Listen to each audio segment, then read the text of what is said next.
My boyfriend broke up with me and hooked up with my best friend that same night. The shocking truth behind it just came out. If you're enjoying the content, make sure to hit that subscribe button and join our growing community. We're aiming to reach 100 subscribers by the end of this month, and we'd love for you to be part of the journey. Your support means the world. Now, with that out of the way, let's dive right into today's story.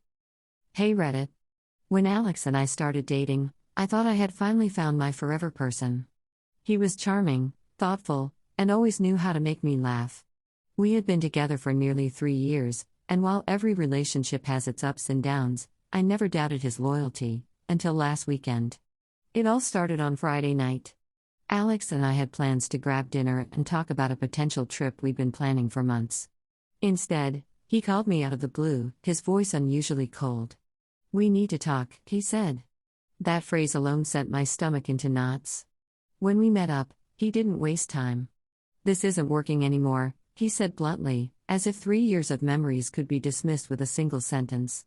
I was stunned. My mind raced with questions, but he wouldn't give me any real answers. His excuse? "I need to focus on myself." That same night, I turned to my best friend, Rachel, for support. She had always been my rock, and I desperately needed someone to talk to. I called her, but she didn't pick up. Assuming she was busy, I didn't think much of it, until I saw the Instagram stories the next morning. There they were. Alex and Rachel, at a club downtown, laughing and looking far too cozy. My heart dropped.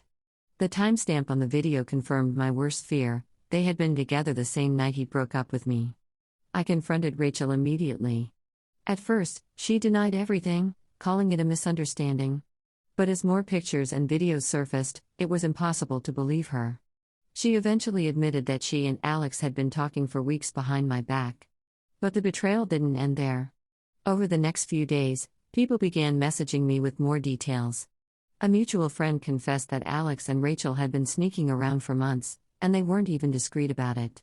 They had been meeting up at places they knew I wouldn't be, acting as if their betrayal was nothing more than a casual fling. And then came the bombshell. Another friend revealed that Alex's breakup wasn't spontaneous, it was calculated. He had been planning it for weeks, waiting for the perfect moment to make the switch without looking like the bad guy. Apparently, Rachel had pushed him to end things with me so they could start their relationship properly. I feel like my world has been turned upside down. The two people I trusted most didn't just betray me, they planned it together. I've been trying to pick up the pieces of my life, but it's hard when everyone around me seems to have known more than I did. I don't know what's more painful, the betrayal itself or the fact that I never saw it coming. But there's one thing I do know: this isn't over. Stay tuned for the update, where I'll reveal how I confronted both of them and the shocking aftermath that followed. Update. After finding out the truth about Alex and Rachel, I couldn't sit back and let them get away with it. I spent a few days processing everything, replaying the last few months in my head and questioning every moment I'd shared with either of them. But once the shock wore off, I knew I needed closure, and I wasn't going to get it by staying silent. I decided to confront Rachel first. We agreed to meet at a cafe near her place. She showed up looking almost guilty, but her tone was defensive from the start. "I didn't mean for it to happen this way," she said, stirring her coffee like it was the most natural conversation in the world. "Alex and I just connected. I couldn't stop it." Her words made my blood boil. "You couldn't stop it?" I shot back. "You couldn't stop betraying your best friend? Sneaking around? Lying to my face every single day?" Rachel had the nerve to say, "I didn't think you'd understand. Alex and I didn't want to hurt you." Hurt me? They didn't want to hurt me, yet they made a conscious decision to stab me in the back. I couldn't believe the audacity. I told her exactly what I thought of her so-called justification and walked out, leaving her sitting there with a fake look of remorse. But the real showdown was with Alex. I texted him, saying we needed to talk. He hesitated but eventually agreed to meet at his apartment.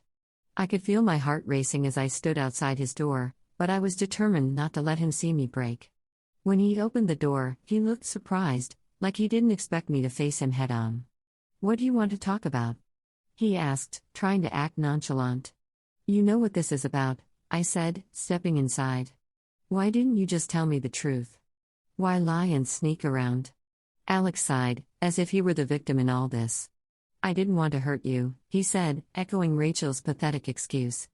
I thought ending things cleanly would be better for everyone. Cleanly? I scoffed. You broke up with me and hooked up with my best friend the same night. Do you even hear yourself?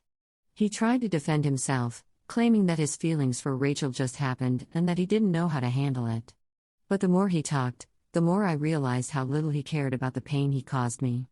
To him, this was just an inconvenience, something he hoped I'd eventually get over.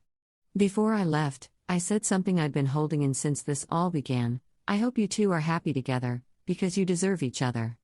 The look on his face told me he didn't expect me to walk away so decisively, but I was done letting him dictate my emotions. I thought that was the end of it, but then I got a call from a mutual friend who had been keeping tabs on the situation. Apparently, Alex and Rachel's relationship wasn't as perfect as they wanted everyone to believe. Rumors were swirling that Alex had already started flirting with someone else, and Rachel wasn't too happy about it. The irony is almost laughable. They destroyed my trust and ruined our friendship for something that seems to be falling apart just as quickly as it began. Part of me feels vindicated, but another part of me knows that healing will take time. For now, I'm focusing on myself, my career, my hobbies, and reconnecting with people who actually care about me. But something tells me this isn't the last I'll hear about Alex and Rachel. Stay tuned, because I have a feeling there's more drama brewing. I'll update you as soon as I find out what happens next.